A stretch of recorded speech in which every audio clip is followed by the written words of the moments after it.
Hello, welcome to the When I Have Spare Time podcast. My name is Frank, and I'll be sitting here talking to you for a few minutes. As usual, wearing clothes, wearing a Ducks jacket. So this is show number 60, 60th show, the last show of season 12, the season of Bay.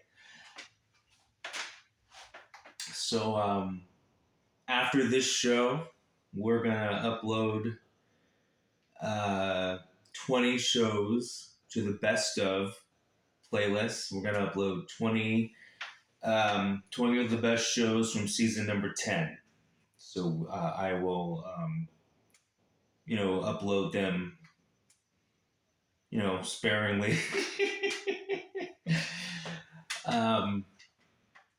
The process for picking a show on the best of list, I literally listen to every show of that season, and I go, okay, this one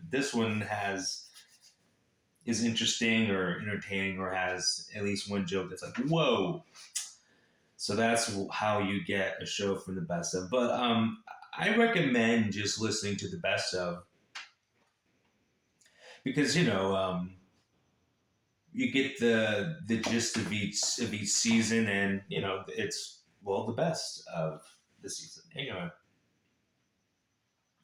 I think this season went by slow because I took a break in the middle. I forgot what I was doing, but I'm sure it was illegal. But anyway, speaking of illegal things, in one of the troll groups I'm in, they were talking about Nick Rekieta. And obviously, if you're on YouTube, you know who Nick Rekieta is and you know what's going on. I'm not a grifter, and I don't make any money off of YouTube because just the same 5 people watch these podcasts anyway, so it doesn't matter. But anyway, my take on the whole Nick Rekieta thing, I stopped watching Nick Rekieta because I used to watch him because he was funny, but I stopped watching him. It might have been 2 years ago.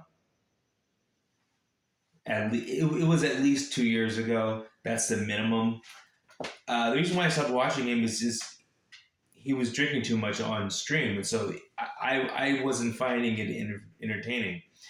Now you're saying, well, considering half of your podcast you're wasted, how can you stop watching someone who's doing content wasted?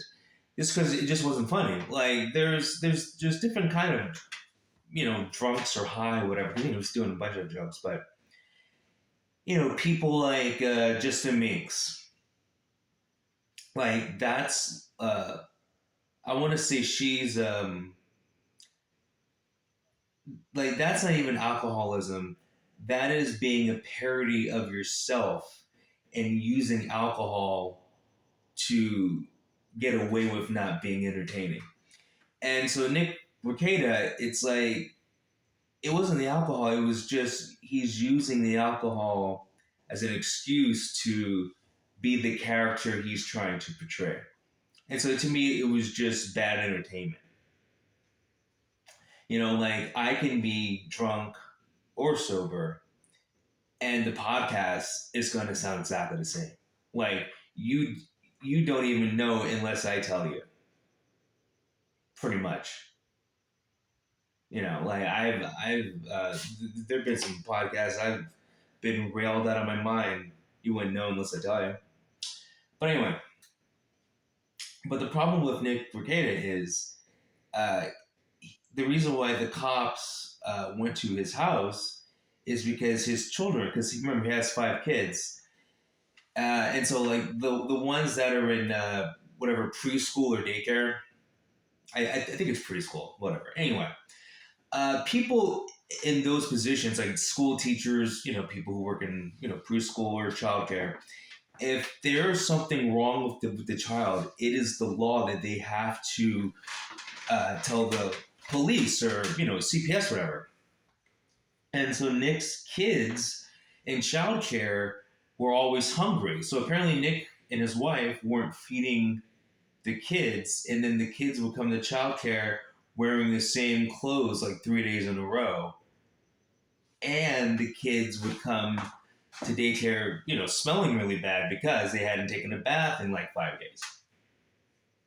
So, because of Nick's child neglect, that's why the cops went to his house.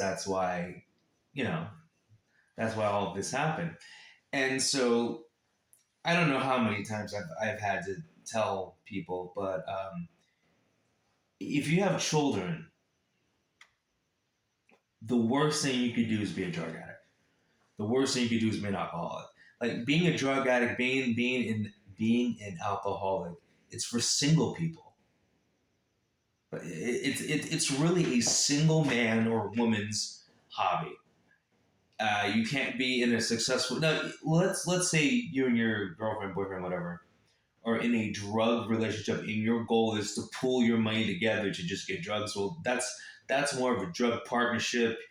You need someone's hand to hold as you're sliding down the pool to hell. That's different. But I mean, like, if you want like a real relationship, drugs and alcohol can't be involved. If you want to actually raise your kids, drugs and alcohol can't be involved. So, like, if you want to like party like it's like the world's gonna end, you got to be single. And it's the people who are best at it are single. Remember, like, you're only an alcoholic if you come home drunk at 3 a.m. and beat your wife. But if you come home at 3 a.m. and like pass out face down in a pool of vomit, you're just a person having a good time. Like, you're only a drug addict if you forget to feed your kids for 3 days straight. But like, if you forget to eat for 3 days straight, oh man, you're just enhancing the high. I mean, and that's the biggest difference. If the only person you're responsible for is you, then it's cool. And obviously, if you're a school bus driver, smoking meth before the job, okay, well then you're a drug addict. Like, you have to factor in, like, what do you do for a living? If you bag groceries, you're fine. If you're a doctor, like, if you're something that actually is going to affect the safety of others, then that's when your habit becomes bad. And so the problem with Nick is he just wasn't using his brain and didn't have common sense. I mean, common sense says, like I won't babysit a friend's kid if I'm gonna drink. I know it's shocking, but people have had me watch their children before, and so, like, if it's like noon and I'm drunk and someone say, "Hey Frank, can you watch my kids?" Whatever, at 4, I'd be like, "No, I can't. I'm drunk." I don't mix those two. It's just common sense because any decision you make, and everyone has a different opinion of this, but I think you shouldn't make decisions when you're high or drunk, and you shouldn't think critically when you're high or drunk. So, when you have other responsibilities like a person's kids or your own kids, you need a sane, sober mind because I don't know what could happen, but maybe there's an emergency situation with like one of the kids. I don't know, but like, or just common sense, like feed them. You need to be of sober mind. So, like, the right choice, the right thing Nick should have done was when him and his wife decided to start doing drugs. They should have given up custody of their kids. I know it sounds crazy, but you can't do both. So they should have given up custody of their kids and like given them to like the grandparents so they can just do drugs. And that was Nick's biggest mistake because if Nick's kids weren't neglected, he'd still be doing drugs right now, having a good time, banging his mistress. But it's just kids. It's like kids mess up everything. I mean, if you're gonna be like a crazy party animal, so once again, like when I tell people, if you're gonna start this, dope slanging business, if you're gonna start doing like $20 lines of coke for breakfast, you gotta get rid of the kids. Put them for adoption. I don't know. I don't know. And it'd be really weird. Your daughter's 12 and you give her up for adoption. You're like, Daddy, why? Well, because I want to do coke. But at least you're honest. At least you have your priorities straight because you can't be a good cokehead when you got kids because you got responsibilities and plus you're gonna hamper your high and then plus you're gonna try to hide it. And then, you know, drugs cost money, kids cost money. One of them's gonna get neglected, okay? And I'm not gonna neglect my meth habit to buy my kid new shoes for school. Okay? And you shouldn't be asked to. That's why you should put that kid up in for adoption and foster care. You do that up front, it saves you all because it's really easy to do it when there's no legal problems. Yeah, I'm gonna put my kid up for adoption. It's easy. Or foster care, whatever. But when there's legal problems involved, oh, it's a your whole life gets taken over. Okay, I've known people who have lost their kids to bad decisions, and those bad decisions I'm talking about are drugs, and it just the court system just invades your life, and then all these people have one thing in common: they all try to get their kid back. But I'm like, you weren't really with your kid in the first place. You were doing coke or you were doing whatever. You know, and then it's like, of course, people always want what they can't have, or always want what was taken away. So now you want your kids. Well, all of your actions were saying you don't want your kids.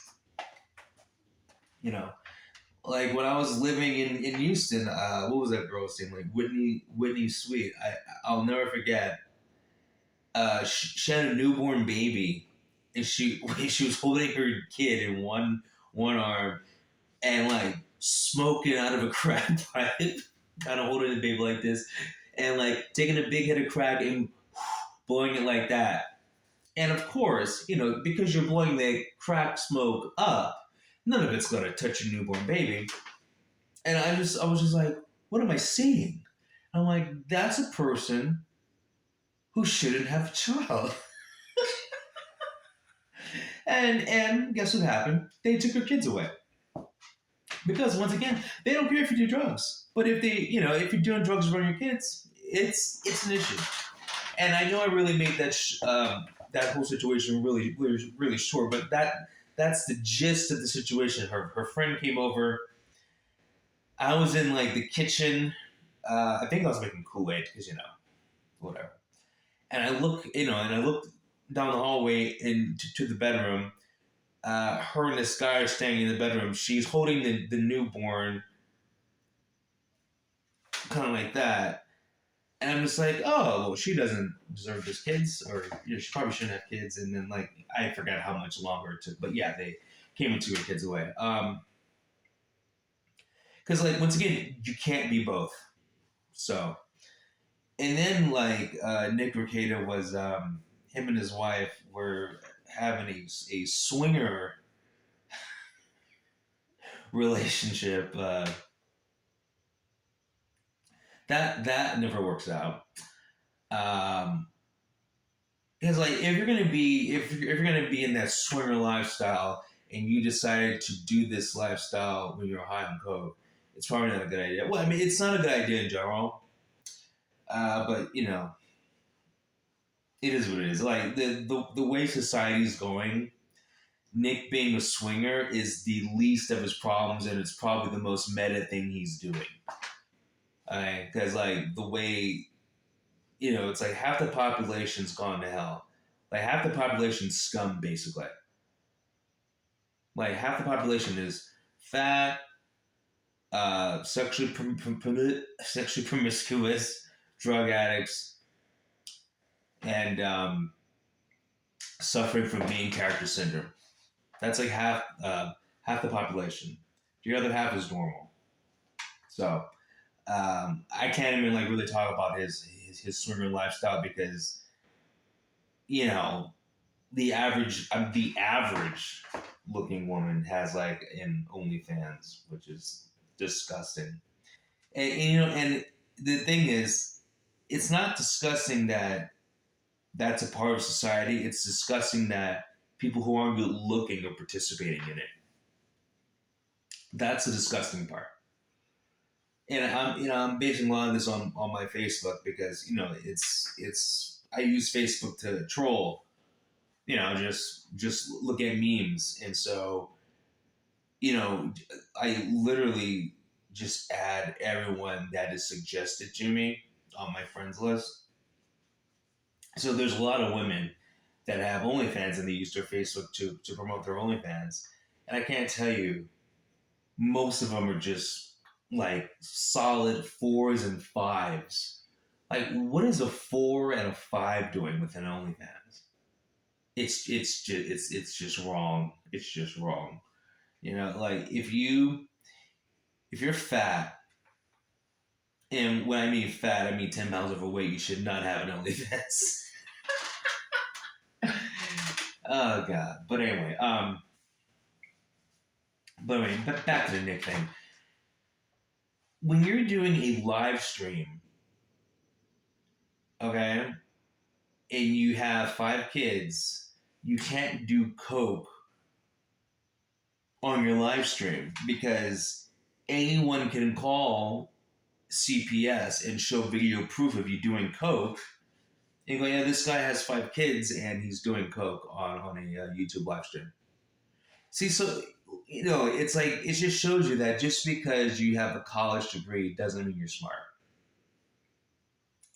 So, Nick just, and then the thing is also, he just got away with it so long. But, once again, I stopped watching him over 2 years ago because he was drinking too much. And I just found it annoying. So I'm surprised someone didn't say something 2 years ago, to turn him in, but whatever. So, yeah.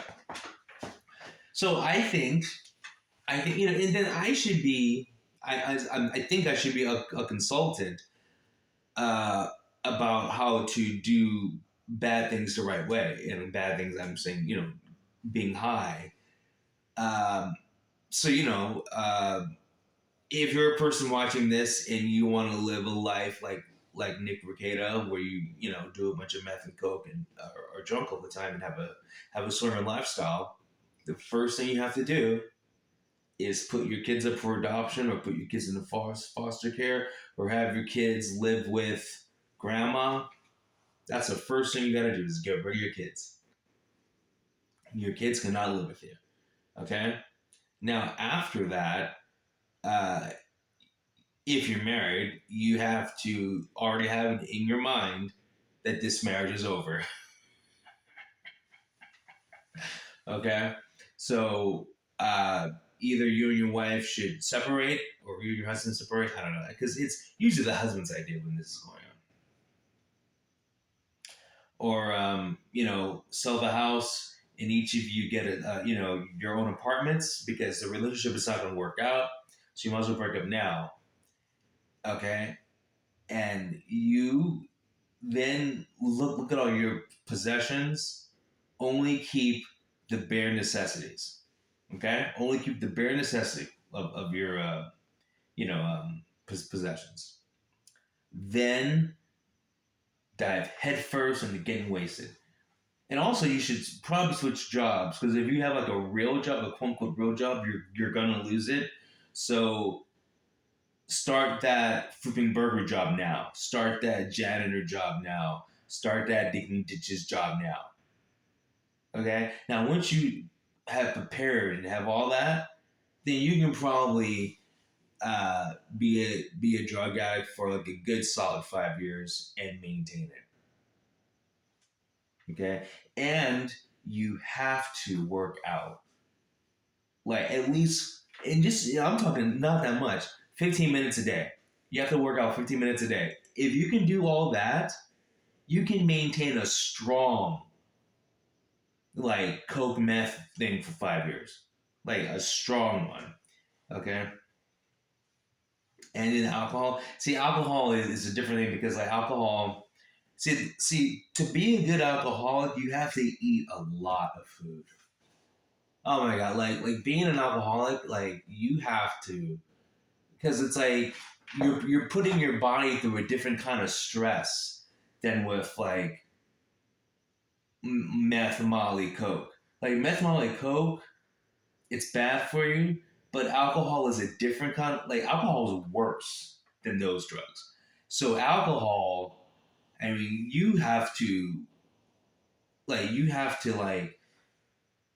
drink a lot of water. You have to drink a lot of fluids and you have to eat a lot of food because your body is going to get damaged. And so all the food and fluids you take is going to counterbalance all the damage your body's being put through and kind of dilute the alcohol. So, okay, imagine drinking a bottle of vodka, like straight.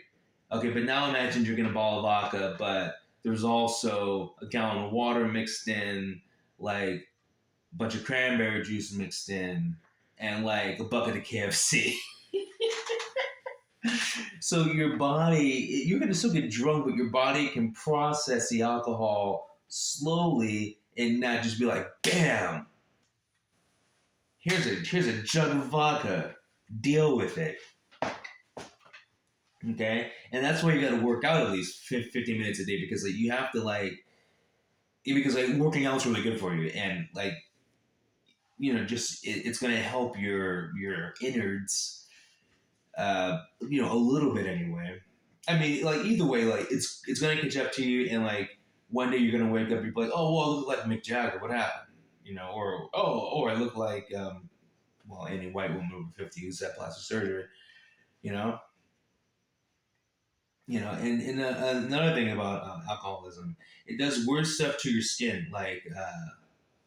If you drink enough, the alcohol will come through your skin and burn your skin. It's the only way I can describe it because it'll make your skin peel. You'll be like a snake. And then once that skin peels off, you'll look like Megan Fox. You'll have this nice, pulled back, I don't know, sheepskin over a snare drum. I don't know why I used that analogy, but anyway. But yeah, it takes a lot. And then another thing, if you're gonna dive in head first into alcohol, the one thing you shouldn't do is drink with other people because people will get jealous at the way you can drink. Okay, and that's going to, and then some people take pride in how they drink.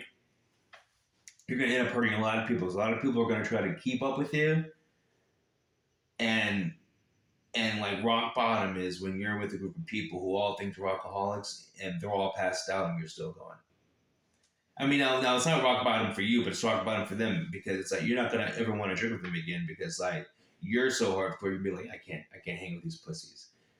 So you might as well just not even have to go through that disappointment, of seeing your fellow man fail compared to you. But basically, the whole thing is, if you want to do drugs right, you gotta do it alone.